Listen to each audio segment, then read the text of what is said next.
You're listening to the Podcast Detroit Network. Visit www.podcastdetroit.com for more information. 1935, the Lions win the NFL championship.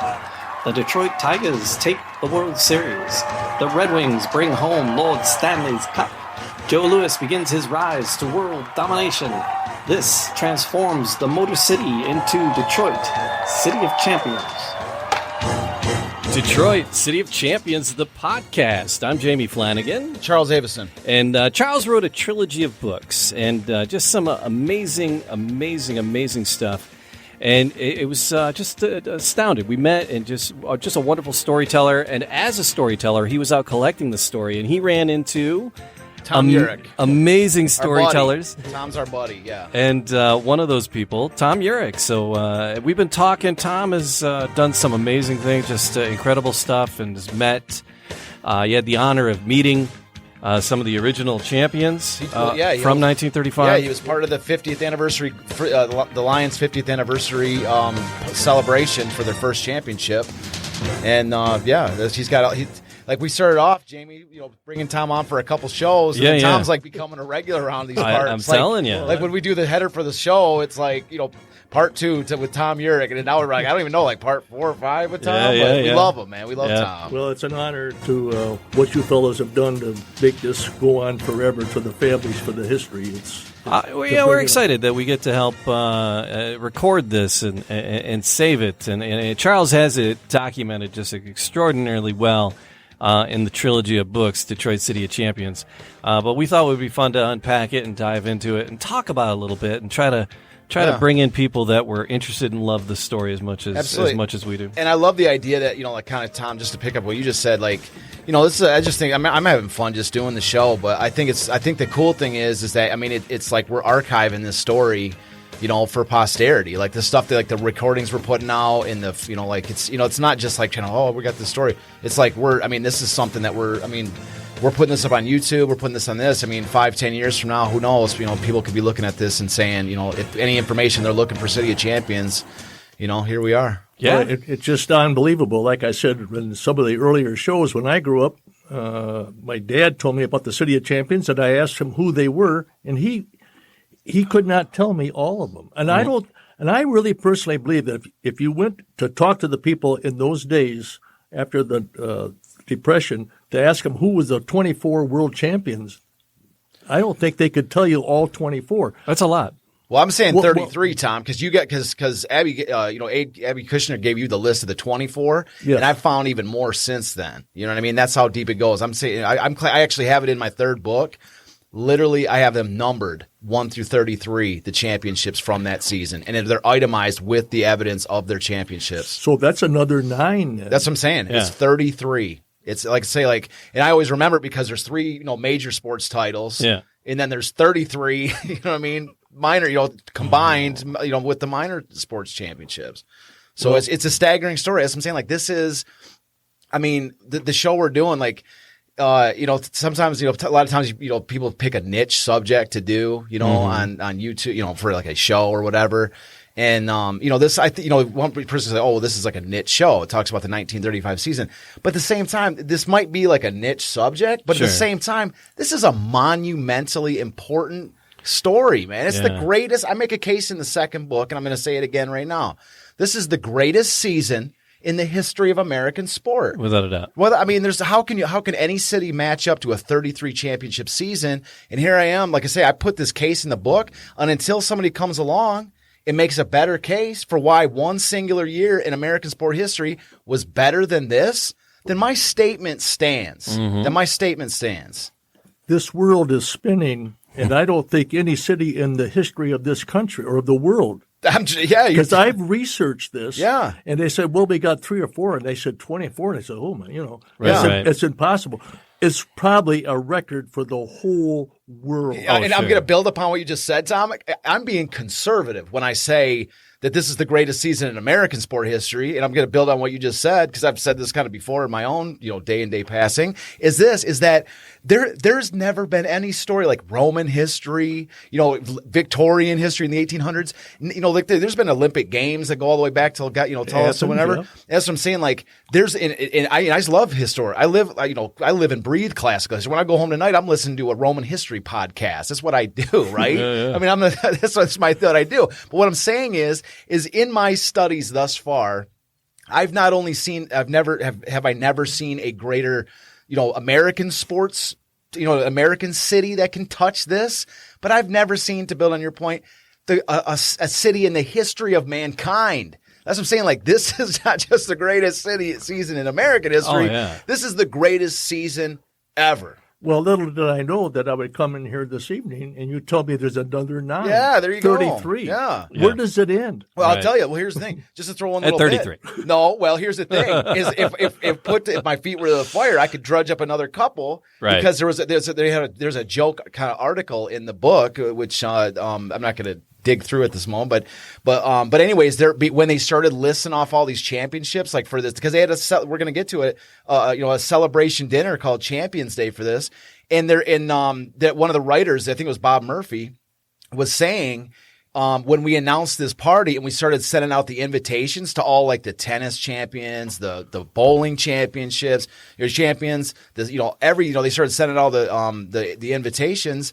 He got to the point where they started getting inundated by all these like even smaller like pigeon, like it was like pigeon carrier champions and all these like random there's a bunch of lists. Maybe I'll try to find it for the champions they won, but they were like the super most obscure, like the most like clothes hanging pins on a line or something. Like it was all these weird obscure stuff, and they were trying to write and go, I want an invitation to Champions Day because I'm the all-time champion for such and such. Well, Bill Joy that won the skeet shooting championship. A lot of people don't know that they named the road after Joy, and he owned the Packard. Yeah. He owned the Packard motor car. Yeah. And that's what's interesting is that, and that's why I really hope to that's why this, I think this show is so awesome, because as we get to these people like Henry B. Joy and these type of people, you're going to start to see the impact that these people had. In Henry, his case with Packard and all this, that impact was was outside the realm of sports. But there's many examples of these people that this, like, just give you, just a brief example is Stroh's Bowling. Yeah. Okay. Stroh's Bowling was the first beer sponsored bowling team to win like the ABC championship and to put their name on the map. So Stroh's Bowling team, when we get to that, after they won this in 1930, they won it in 34 and their championship carried through 35. And once they won it, they became like the most revered bowling team in the country. Huh. And so there was, in the 1950s, Detroit became this like bowling capital of the world. That's correct. So Stroh's Bowling was like if you were on Stroh's Bowling, you were elite. And so you went from Stroh's Bowling to show how elite you were, and then you would go off by yourself, kind of like you're part of the Beatles, and then you go off and do your own. And that's kind of how it became. But I'm saying, like, Stroh's Bowling helped to shape Detroit into one of the great bowling capitals of the world, and so did many other athletes from this time. Well, we were the boxing capital of the world too. Joe Louis started that whole thing. Also, I got to throw in when I was a little boy in the late 40s. My father took me down the Detroit River, and I saw Gar Wood drive down in the river in his boat. That's a perfect example too. Another one. Well, just in a nutshell with Gar Wood, and Gar Wood's my favorite story of them all. He's my favorite story. Joe Louis is my favorite athlete, but the Gar Wood is my favorite story. And man, we're gonna have fun when we get to that show. Yeah. But the Gar Wood, just to give a nutshell what we're talking about and to show the idea of how important this was. Before Gar Wood came along, the way it used to work was there was the Gold Cup was the American Speedboat Racing Championship, and the Harmsworth Trophy was the International Speedboat Racing Championship. And no matter what race you won, if you won the Gold Cup or if you won the Harmsworth, you defended that trophy the following year on your home river. Oh. So the first early years of the 1900s and the 1910s, 1920s, as the speedboat started to improve. Like 1 year it would be in New York, the Gold Cup would be in Chicago, the Harmsworth would be in England, whatever. But Gar Wood became so dominant at both the Gold Cup and the Harmsworth that every single year all the races were on the Detroit River. Wow. And it was year after year after year after year for for almost 2 decades, for a decade and a half. And Detroit became synonymous with speedboat racing. And thus, to this day, we have the Gold Cup races in Detroit in 20. I think it was. I'm sure we have it now. I know that we had it up in 2018 to 2019. I'm not sure if I don't think they moved it, but I think they were reducing it or something. But but then we have like the Red Bull Air races and stuff like this on the Detroit River. So Detroit became synonymous with speedboat racing. Yep. And that's the question a lot of people don't ask is like, where did that come? It came from the fact that back in Garwood's day, there would be up to 600,000 people lining on the riverfronts year after year after year, and eventually people just stopped challenging him. In the Harmsworth Trophy, who's ever heard of that? The trophy became completely obsolete because he was so dominant, nobody ever challenged it for him again. So that's what I'm saying. Like this, these are just examples in a nutshell of the impact of these sports championships and these athletes on Detroit the way it became. He just fell into the city of champions. Absolutely. Garwood was the star of stars. He was the mega star at that time. He was big when I was growing up. Oh, absolutely, man. Absolutely. So like I say, I saw him go down. My dad took me down to see him go down the river. You saw him? Did you see his boat? Yeah, I saw the boat when he was racing. Really? Oh, that's awesome. Wow. Man. That was cool. one of Did the you ever six- see him? No. Oh, you didn't see him? No. But you saw the boat from a distance? Saw him on the river Yeah. going around the Rooster Tail. Yeah. Oh, down yeah. That man. And those boats, I can't wait to get to Garwood. Those boats are still around. He's actually got a few of those boats that are actually. Boy, that'd be a collector's show. Oh, geez. Whenever they bring those Garwood boats out, man, like if you go out to Algonac in the summers, you get a little. That's Garwood. I mean, that's where the whole Harson's Island's out there. Yeah, but that's like the whole boat building industry was out in Algonac, and I tell you what, Chris Craft's made there. Yeah, and you go out to Algonac and on a nice summer day, you see wood speedboats cruising up and down that river. It is a beautiful sight. Yep. I mean, not just Garwood boats, but like they the call Chris them Craft and all woodies. this stuff. Yeah, they're beautiful. Yeah, but it is a sight to behold. You're just hanging out on the riverfront in Algonac, and there is just wood speedboats from the 30s cruising up and down the river. There's nowhere else in America would you see something like that. I'm telling you, it's a sight. So. Anyway, where were we? I don't know, man. We're just going with it, Tom. Getting into it, man. Yeah, we're just we're just getting into it. But we're still kind of like rolling with the introduction of Tom and getting into it a little bit. I guess it kind of sets up what we're the theme of today's show, which is Jamie. You were through the Arsenal gates last time. We've been talking about the Lions in the last several episodes, and then you did an amazing piece of work where you had these wonderful interviews, and you were able to collect some photos to go along with it. You did 2 years worth of work? It took me approximately 2 years to do that. When I did the cassette tapes in '85, the recordings of the interviews during the Golden Huddle. Yes, of the Golden Huddle. Then a little shortly after that, I did Charlie Gehringer. But I sat on that for a long time, and it was just in my box, in the file box, the cassette tapes. Then I got thinking, I wonder if I could put this into pictures like a DVD. Could that be possible? Right. And so I kind of contacted some firms, and the cost was pretty prohibitive, and I couldn't afford that. So then I got thinking, I won't give up. I'll go over to the Dearborn Historical Museum because I used to do a radio show called Collector's Corner, and I would use some of their materials for my future shows. Oh, nice. And so Mary McDonald was there. Matter of fact, she's one of the foremost. She's deceased now, but she was one of the foremost ladies of the world on teddy bears. Oh. If you had a teddy bear, she could tell you where it's made. It's a stiff bear. Really? Oh, yeah. It was unbelievable. So I went to see her, and I told her what I had. She said, well, gosh, Tom, that's Detroit. We're Dearborn. We kind of keep in our own little society here. Mm-hmm. And I said, well, Mary, take a look at it. She said, I'll get back with you. And they did, by the grace of God, she let me in, and we did the show, and I had a half an hour show, and their program from the Dearborn Historical Museum is called the Arsenal Gates, through the Arsenal Gates, because that was the old fort. Yeah. And they used that as their symbol. And so we did a half an hour show. She said, you can get a half an hour show, and I had to take the tapes from Gehringer, and I had 49 minutes, and I had to squeeze it down. So I went down to the Detroit Public Library, probably like Charles did, to get all that material in the books. That's how I got and all I would put my earphones on with my little recorder. Oh, I said, gosh, I got Christensen on here. Then I'd go out and get the Dearborn or the Detroit Times, the old Detroit Free Press, and the Detroit News from 1935. And then I'd have to figure it out. What is the best picture that would represent him to package this? Sure. Then I had Cadell, and then I had And I've got to tell you, you're talking about 1985 that this happened, right? Right. Is that when you put these together, 85? Well, no. 86, it was after the event. And in 2006. Oh, that's how long. Okay. So I had the recordings in 85, and I went from 11 years, and it just sat in the desk. But the show that we showed last week with the historical. That was from 06. That was from 06. That was from okay. Yeah. So right. and then I went to see Mary, and they packaged it for me, and then the rest is history. Yeah. But it took me approximately 2 years before 6 to get all of this. In other words, when I went to see her, I showed her everything that I had. Yeah. That I put together with the tapes and the pictures. I got to say, because we showed a clip of it last week. Right. Some of those old newspaper photos that you took. I mean, they were literally taken off of the microfilm. And I'm just saying, like I've been there, and that's like I use a lot of that microfilm stuff for my books. And I got to say, it's like taking microfilm and putting it like for a movie, for a show like that. It's not easy. And so and your stuff looked great. I thought it looked fantastic. I really appreciate that. I give you credit for it because I was doing it especially the second, third books. I was working in. Mine was more like 2011, 2012, and I was in there. Technology had somewhat improved, so I was able to turn it digital. And then once we turn it digital, I can clean it up and do all kinds of stuff. So, as I remember when I did this, they brought the actual newspaper out. Wow! And I drove that poor librarian crazy. I think it was the best day. For my books, man. So did I. I thought it was the best day to go back to Dearborn from Detroit. Oh, here comes that guy. I got to the point for the microfilm I used to do. I would go every single day, and I would spend. I'd probably spend $10-$20 because you have to plunk in a quarter every time you want to do a scan off the photo.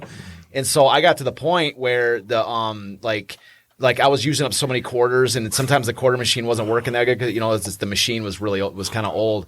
And so anyways, the librarian guy, I was there every day, like literally every day for weeks, months, a couple of years. Anyways, the guy, he just gave me the key for the box. So I just turned the key, like almost like a video game machine where you just turn the key.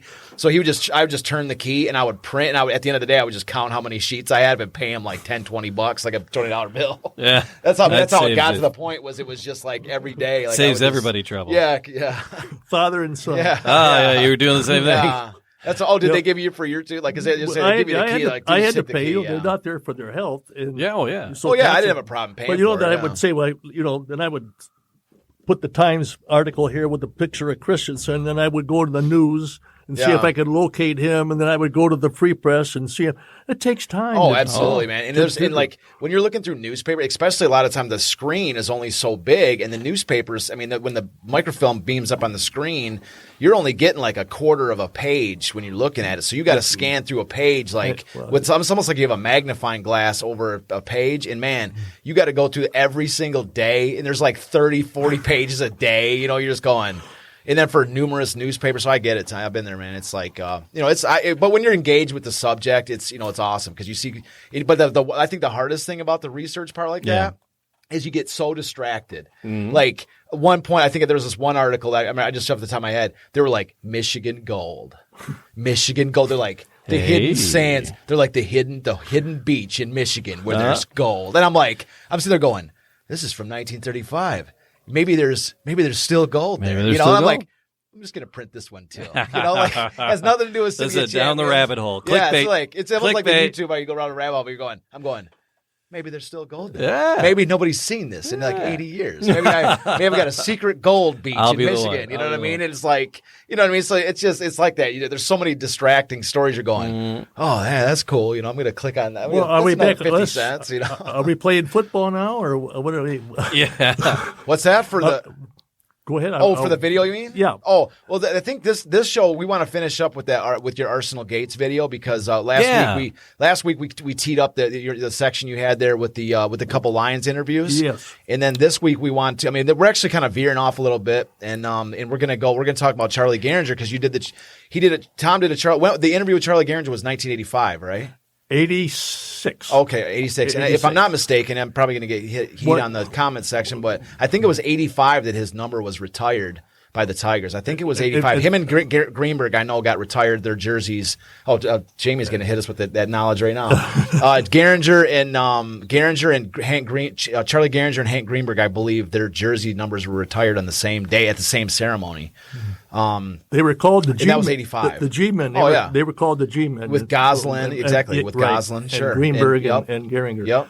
They.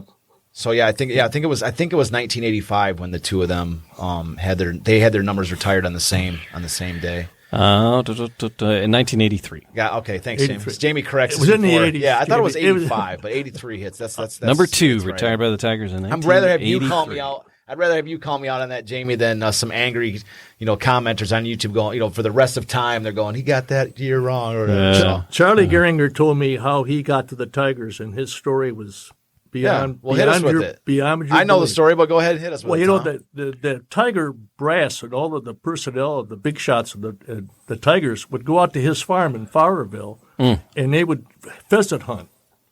And every time, this is a great story. This is a great story. every time that they would come out, Mr. Gehringer would say, "My son is a heck of a hitter, and he can really be a great fielder." Yeah.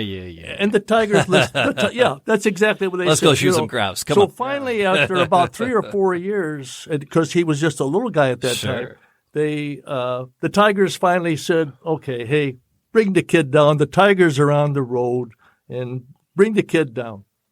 So Gehringer told me that Grand River at that time was a mud road from Fowlerville. Yeah. And they were going down on a Saturday.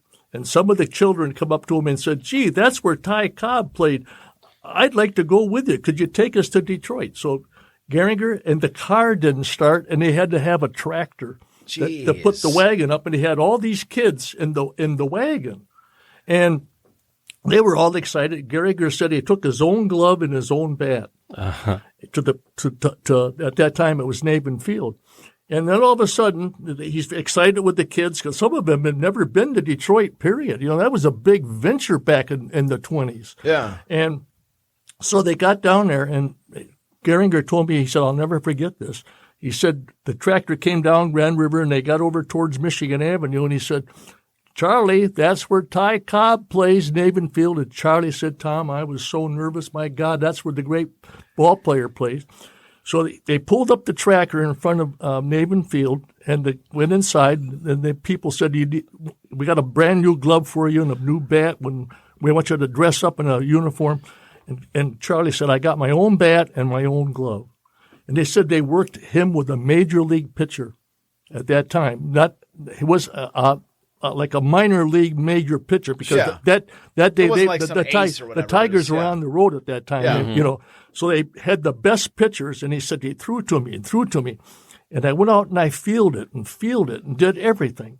And finally the one guy comes up and he said, "Well, you've been doing this for 3 hours." And he said, "Here's what we want you to do. We want you to run to first base, second base, third base. Don't go to home plate. Go to the dugout. There's a man there that wants to see you." Okay. And Gehringer did. It was Navin. Oh. He said, "You're immediately signed. You're going to Toronto." Oh, that's awesome. Just like that. He was signed. They saw enough. They saw enough. Yeah. That's fantastic. That was a story that he told me, and must have been a very joyful ride back home in that tractor. Yeah. And those children, the kids were there's some component of the story where Cobb saw him too, because I've read another version of the story, like the background part I have not heard. Like, I mean, you've told me before, and I didn't even use that part in my book.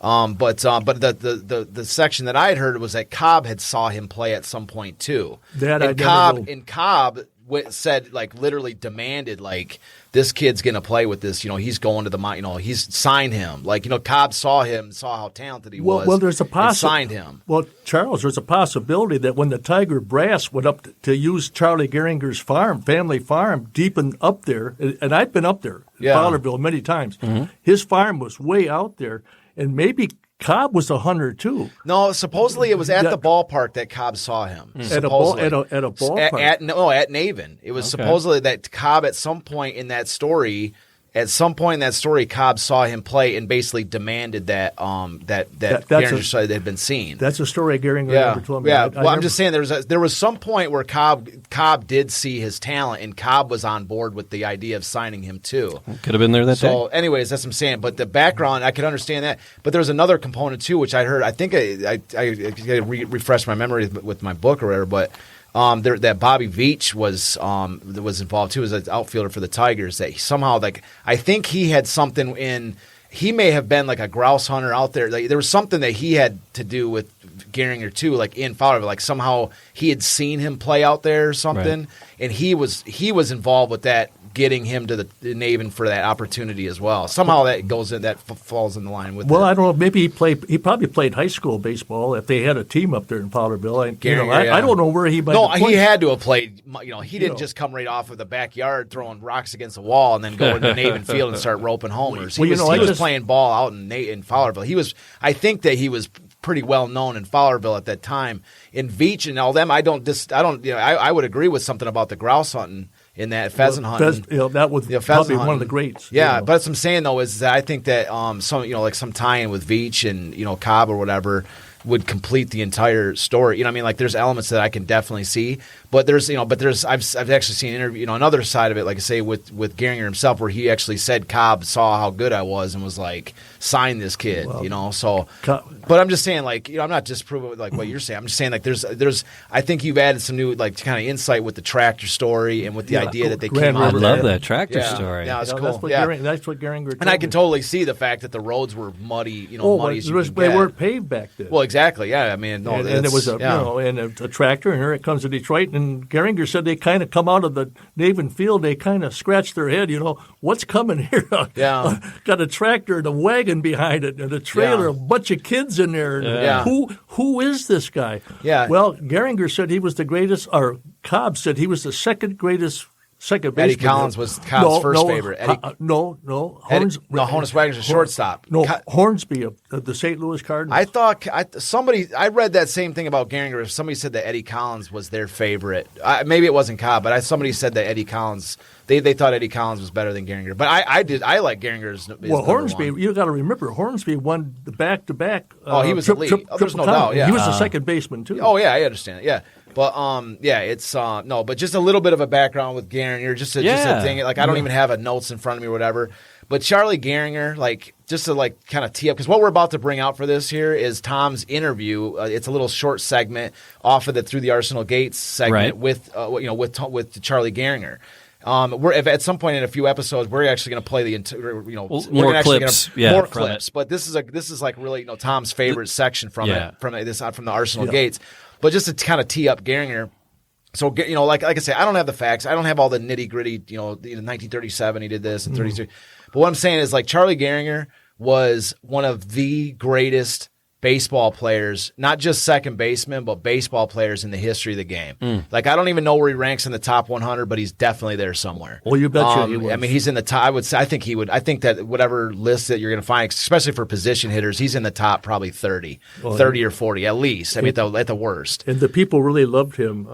Henry Ford loved him because he was a farm boy, and of course Henry Ford grew up on a farm, and they were inseparable. And he's a Michigan native. He grew up in Fowlerville. His nickname was the Fowlerville Flash. That's right. Which at the same time was almost like kind of like calling a big guy tiny, because Charlie Gehringer was not flashy at all. He was the most quiet, very very quiet, rarely said anything.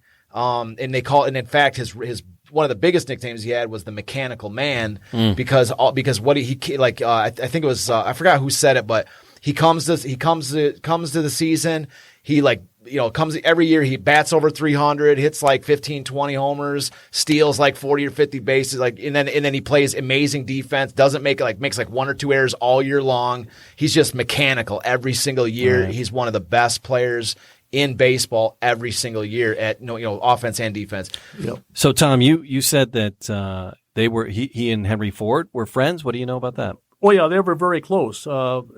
He was his favorite baseball player. When the Depression came, Ford stayed in his in Dearborn at Sure. the mansion, Fairlane. Yeah. But they claim that when he died, he had a lot of the history of the baseball and the 35, and a lot of people don't know this. He tried to buy the St. Louis Browns. Oh, okay. And he was going, are you familiar with Dearborn? He was going to build the stadium in the Ford Field area, right off of Michigan Avenue and Monroe. It goes down, and he had all the parking in the back, and the Browns were for sale. Oh, But Do you know approximately what year that is? Because I haven't heard that before. well, that's true.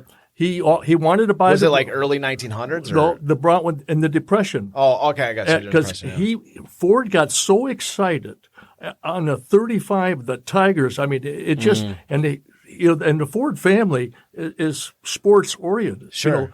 And the Browns were for sale. He had the property. He had the Ford Field. He was going to build a stadium, but there was a rule that you couldn't build another baseball team within a 50-mile radius of Detroit. Yeah, they had, right. So he was euchred out of that rule. Then he wanted to go out because he owned land in Ann Arbor to build the stadium for the Browns.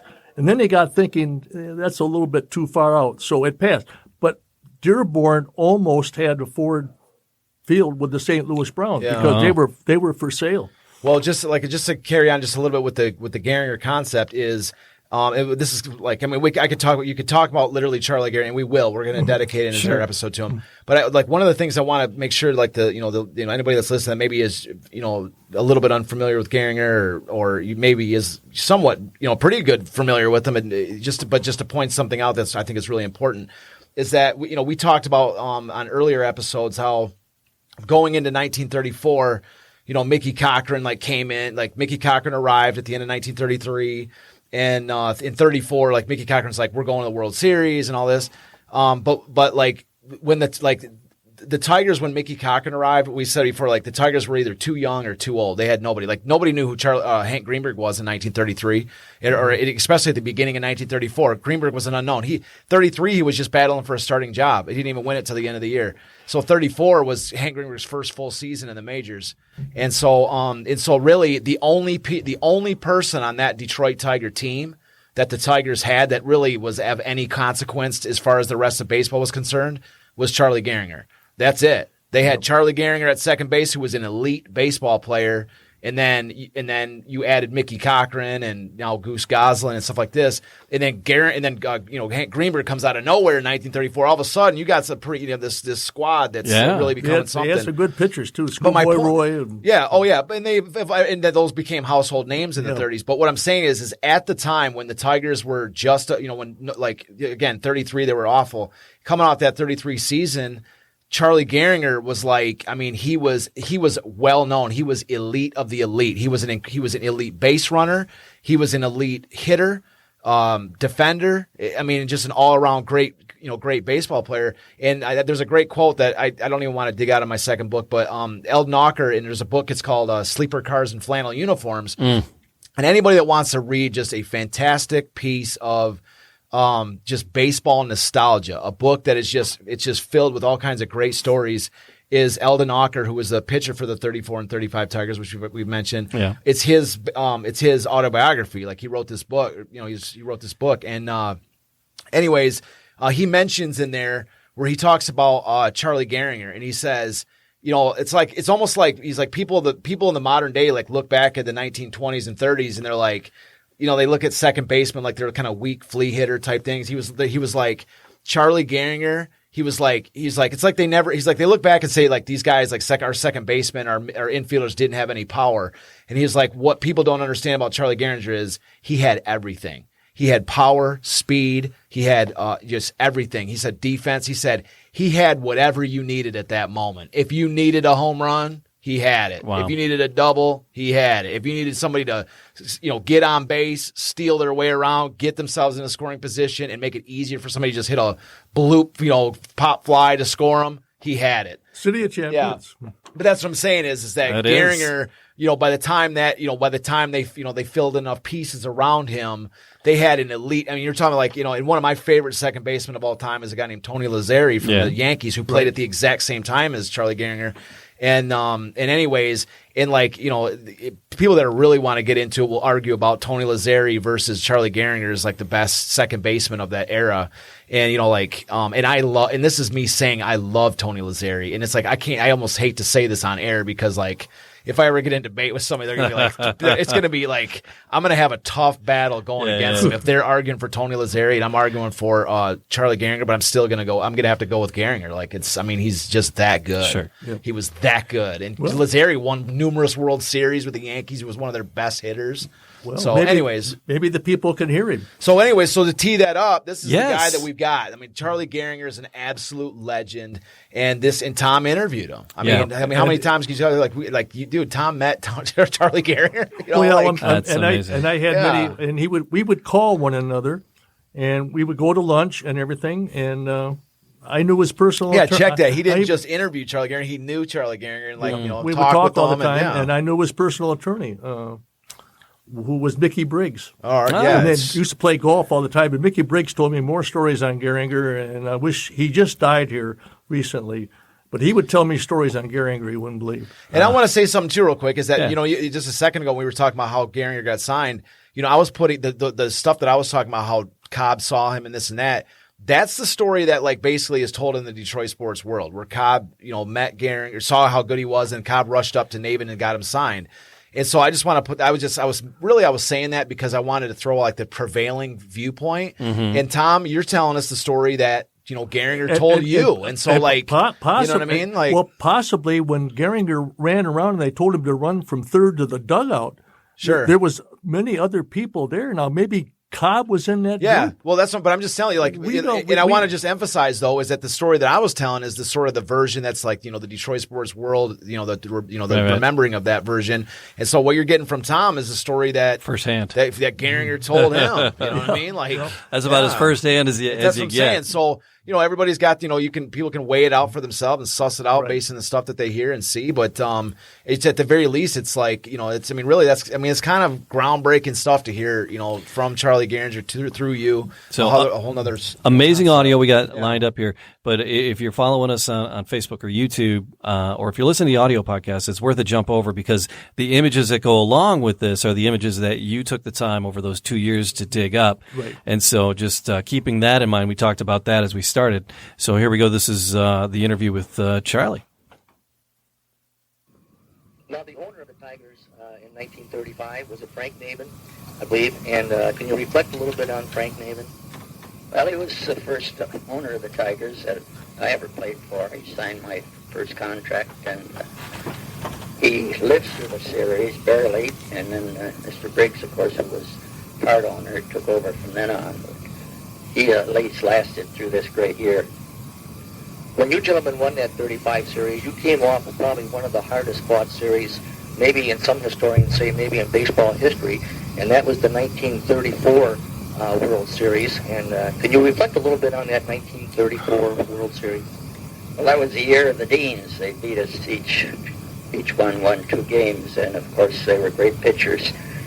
We had some chances, and I thought at one time, I thought we got a bad call at third base, which could have given us a win had the call not been made. And I still have a picture showing that it wasn't quite good.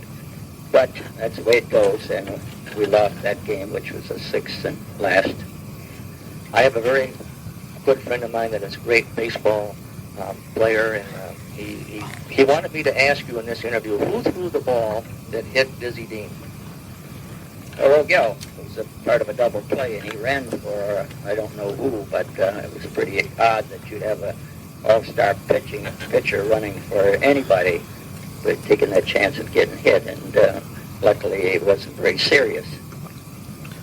Also, Mr. Gehringer, I've got to ask you, you played with one of the greats, you played with Ty Cobb, and also you played against Ty Cobb, and I've got to ask you, being a second baseman, when you played against Ty Cobb, did he ever try to steal, and did you have to tag him out?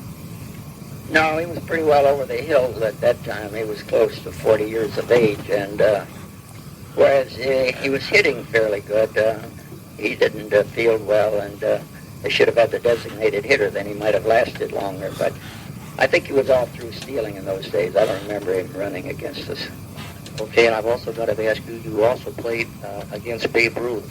And can you give our reflections on Babe Ruth?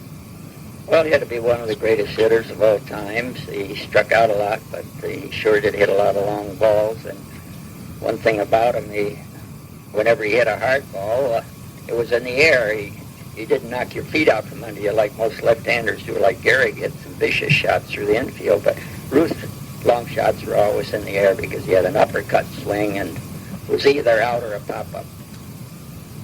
I got to also ask you that I believe in your career you had, a 324 batting average. I think I checked out. 320, I think.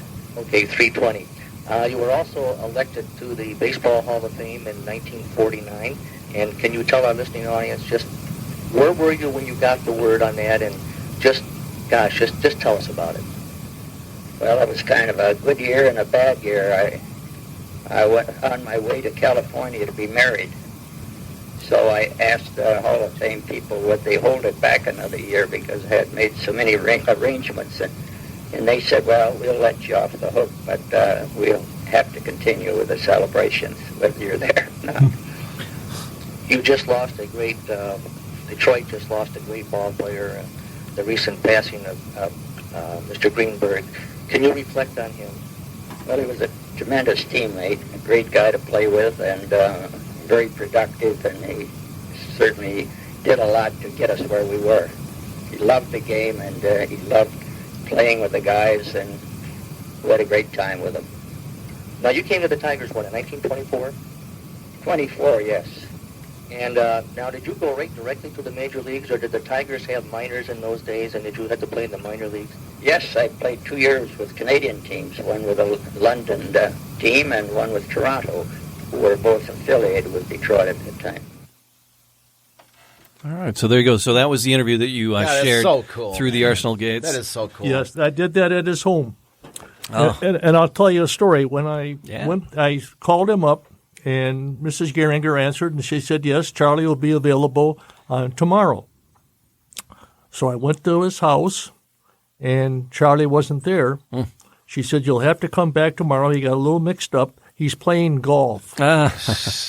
So I went back the next day, and at that time, Charlie Gehringer was 82 years old, and he told me, and he was very proud. He said, Tom, I'm very sorry that I missed the interview at the house, but I shot my age again. 82. Nice. 82. Yeah. Wow. I just want to point out, though, real quick. I might add, that was at Oakland Hills at the Monster. Wow. 82, and he shot 82. I'm not too far behind him. But I just want to point out something for not only this clip, but but like when we play this entire video in a few weeks, we're going to play we're not the entire thing. We're going to pick out some other sections because the full interview is 22 minutes long. Right. And so we're going to pick out a few other selections from it and play the thing. But I just want to point out how freaking cool this is, man.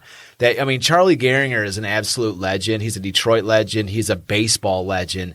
And like anybody that's listening to this right now, like this is the first time that this audio has been heard in public. Okay. So, that's what I'm saying. Like this, yeah. This is like kind of like an important thing. There's a book, it's called, The Glory of Their Times. All right. By Lawrence Ritter. And like anybody that's a baseball fan that hasn't read, The Glory of Their Times, you're missing out, or go get a copy right now. Cause it's a tremendous book. It's like basically accumulate, like Lawrence Ritter, when he wrote the book, he tracked down all these, ball players that were aging ball players and, interviewed them and took his favorite little stories and compiled this book with all these things. So like in Glory of Their Times is a legendary baseball book. And what I'm saying is that, this is like a Lawrence Ritter style, interview with a player that, talking about his little, with his stories and that. And, and not only do you get to read about the interview with these players, but like literally you get to hear Charlie Gehringer's voice, and talk about like his interaction with Ty Cobb, like playing against Ty Cobb. That's information this is a feast for the ears of a baseball fan, and anybody that's like, we're going to be meta tagging this for sure because, just baseball fans in general. Yes. My God, to be able to say that we just did a show, introduced an audio with a guy talking about playing against Ty Cobb. You know what I mean? So, it's historic. Yeah, and Tom, we're honored to have you here. That you captured these things, and you're sharing them with us.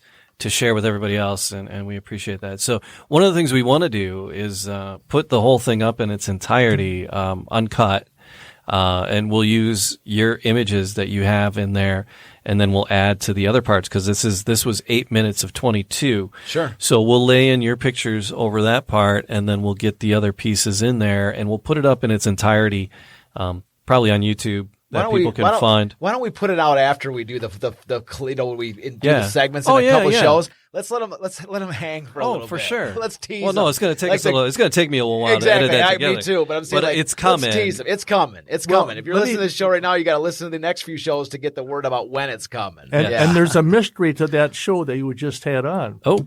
I don't know if Charlie Gehringer went to the ceremony in Cooperstown or not. Oh, that's a good question. Yeah. I don't know. Yeah. To this day, I never did call Cooperstown to see if he was at the ceremony. I don't know if he had to cancel his wedding. They're just like human, they're like us. Well, do I go to California? Do I cancel that, or do I go to Cooperstown?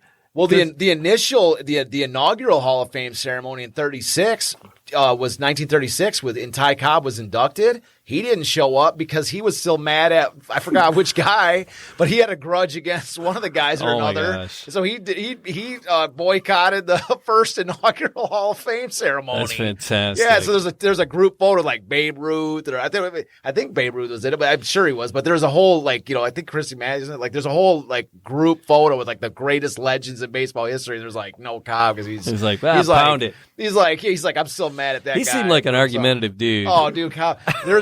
But here's the thing: is I saw recently on YouTube. This is one of the coolest things about YouTube is the random stuff that they suggest you watch.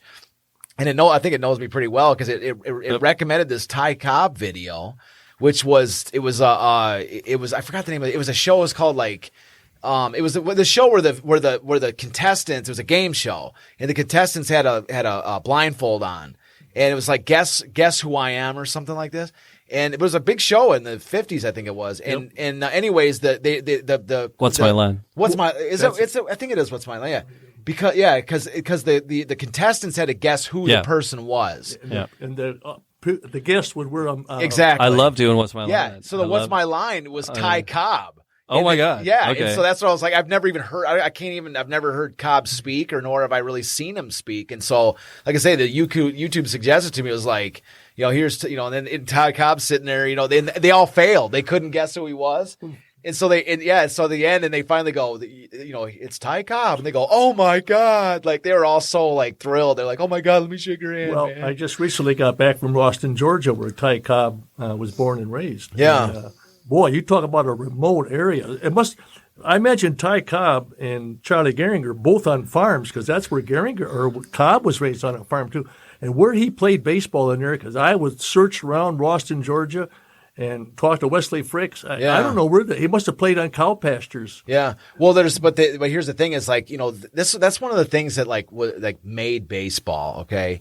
It was I read this book. It was about the folklore of baseball. You know what I mean? How the folklore, we look back and no matter what area you live in, you're always the people before us were bigger, stronger, better, tougher, loved our country more. You know what I mean?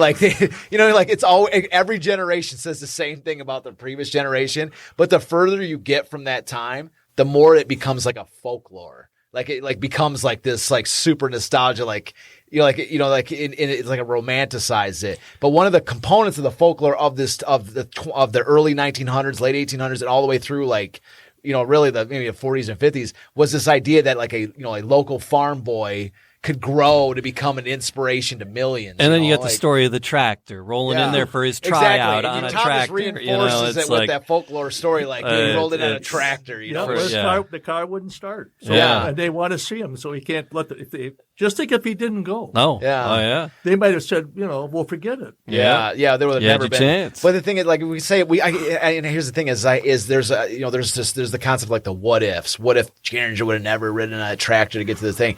But the thing about it, Tom, is I don't subscribe to that logic. The logic I subscribe is destiny, right? Mm-hmm. The fate and destiny, something out there in that world.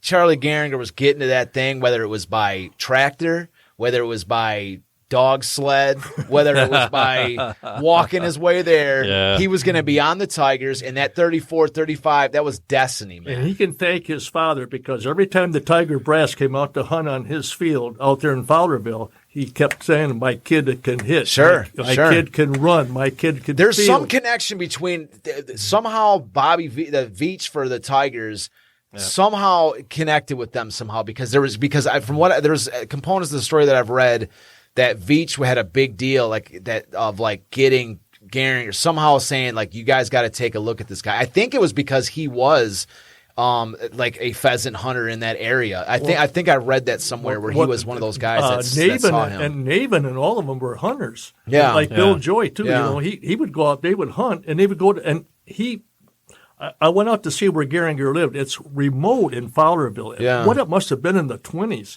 was unbelievable. I've got a picture of his farmhouse in my second book, the house and that it he was grew up loaded at. with pheasants and the Tigers. You know, that was a big thing in the day to, you know, put the feather in your hat and, Sure, and all sure. of that. And every time he went out there, Mr. Gehringer said, boy, my kid he's a ball player. But there was Don't somebody pass him." that out there that had a connect with the Tigers, and he was the one that was like, you guys gotta, you know, like whether it's by tractor or what, push, pull, or drag, you gotta get into Navy Field, take a look at them. Somebody that had a little bit of pull because, but I'm saying like one of the cool things is that folklore component, which is like a farm boy. You know what I mean? That it's like that's like the ultimate baseball story is that farm boy that's. That's out in some country, field can, come to Detroit and become like the, Charlie Gehringer or whatever. So did Ty Cobb. He came from a farm. Oh, absolutely, yeah. Two farm That's what I'm boys. saying. Like it fits into that folklore story, which is, it's just. I mean, that's baseball. That's like one of the components of baseball that continues to fascinate people. We have pages and pages and pages of stories to share. Man, it's not been an and hour yet. It has. No, it hasn't. It has. Tom, make sure what time is it, man? It is. It's time to. I still got another 15, 20 minutes in it, Jamie. No. Come on, man. We got it. Well, we're gonna save it for the next show, man, all Shecky. right. Damn. But we got more to come. There's more excerpts from these tapes. I mean, you had to edit it way down for that half hour through the Arsenal Gate. That's right. And you talked a lot about the history and other things on that show as well. We'll possibly archive that for you as well. So we got that saved digitally as well. Well, that's a big So we're thing gonna get because that when up. I brought them to you, Jamie, I brought them in as a cassette tape. Yeah. The cassette tape, I didn't even like. I had an old cassette player from years ago that I had be able to put this thing on there. So now we have it digital, and now it's like a format that we can actually put on our show and put it out there and get it out there so we can preserve it for our posterity's I'm just sake. honored that you're putting this together, and I said it many, many times. And what you're doing to preserve this. What we're history. doing, Tom, you're part of it too, man. You're we once you get appreciate past 2 or 3 episodes where you're on here every day, man, you're they're gonna gonna be get- joining our party, dude. Yeah. So. I'm not a champion, but I feel that, I was so honored that when I was at the reunion at the City of the Golden Huddle, they made me an honorary Portsmouth player. That's awesome. And they said, you're also part of the 1935. And Charles, you've got me in the book. So I did a whole story on Tom. Yeah, and I did a whole in the story on book that. of the people that I loved, and I heard the stories. I spelled your name wrong, but I spelled Well, God, I know. that's all right. I do it. But here's the thing. But I just want to say this. Is that I may have spelled Tom's name wrong in the book, right? And I fully admit that I did. Oh my God. But I also came out with a magazine a couple years, basically a year after the third book. I did like a sort of a short-lived magazine called Detroit Sports Consumer. And here's the thing: I spelled my own name wrong. Okay, so just let me just say, so Father- Tom, father yeah, and yeah, son. yeah. There it is. So I just want to say this: it was, I spelled it, but here's the thing: I don't want to blame myself entirely because the typesetter that when we put this magazine together. He actually would reset, put it in the magazine together. Like he did the graphic design, and he spelled my name wrong. But here's the thing: I'm the editor. I'm the one that when I push the print button on the magazine, I'm responsible for the content that goes out. And so I didn't catch how often do you look to make sure your own name is spelled right. I didn't do that. That was the one. That was like the one. I do a high school yearbook. Don't tell me about names wrong. Yeah, but I'm saying it's the last thing you check that is wrong. You you go, my own name is spelled wrong. In the magazine. Close Yeah. enough. You got it pretty Well, well. you get the idea. But I'm so honored to be in that book with all of these great champions. And I feel like I'm part of them because, when these guys would call and I had contact after the 1935 of the Lions till they died. Yeah. Well, I'll say this, and I'll we can kind of end it with this. I think is this idea, and I've said this before. I've said it in the shows before. But there's because this City of Champions story is incredibly unique for the many reasons we've described. Many reasons, but especially the idea that this incredible story has been forgotten. I mean, largely forgotten. It doesn't exist except for a handful of places. The books here, a couple things that we put on the internet. Other people are starting to pick up on it. Like I've actually seen a couple people writing books on this subject since I came out with mine. Right. But that's what's interesting is there's the event of 1935. There's all the stuff that happens in 35. But then there's the modern day effort to bring this story back, right? And that's what I'm saying. So like. It's almost like there's two stories. The city needs it. Yeah, there's two kind of you know what I mean? Like there's two different stories going on about the what happened in 35 and then how this story is going to come back, like why it was forgotten, how it's going to come back, and then the effort to do so and the eventual story of how we do it because we will bring the story back. Well, this is a legacy for Detroit. And what you have done and what little part I've done, which isn't that much. Yeah, it's whatever. You hear a few of the voices. But then you can go to the book and it's preserved. But I'm saying everybody, just like I say, to finish it up with this is this idea that everyone that shares this video, that talks about the story, that tells other people about it, whatever anybody does, everyone is part of the effort to bring this thing back. And it's like, how do you bring back a forgotten story? I don't know. Well, I don't know. We share but you know share what? it as often as we can. But that's what I'm saying. Talking about it, telling the story, spreading the word, and talking about that is how you bring. That's the only way I can think Charlie, of to do it. Your books will last forever. And now that you've digitalized this film. When we get a movie out and all this stuff, I think it's going to really take off. But I'm just saying, like, there's no formula that says, like, how do you bring back a forgotten story? I mean, put it out to a movie, do all these things. But like I say, we're making it up as we go. And anybody that shares the video helps us out with this, tells a friend. People, like, subscribe, leave a comment, tell your friends about it. Exactly. Share the link out. And, share the link is key. Kathy is another, Kathy said hi. Podcast. She's another Podcast Detroit host. Hey, Kathy, how you doing? Thanks for said, hey. So we appreciate that. So everybody listening, like, subscribe, leave a comment. It's Detroit City of Champions, the podcast, and we're going to see you next time.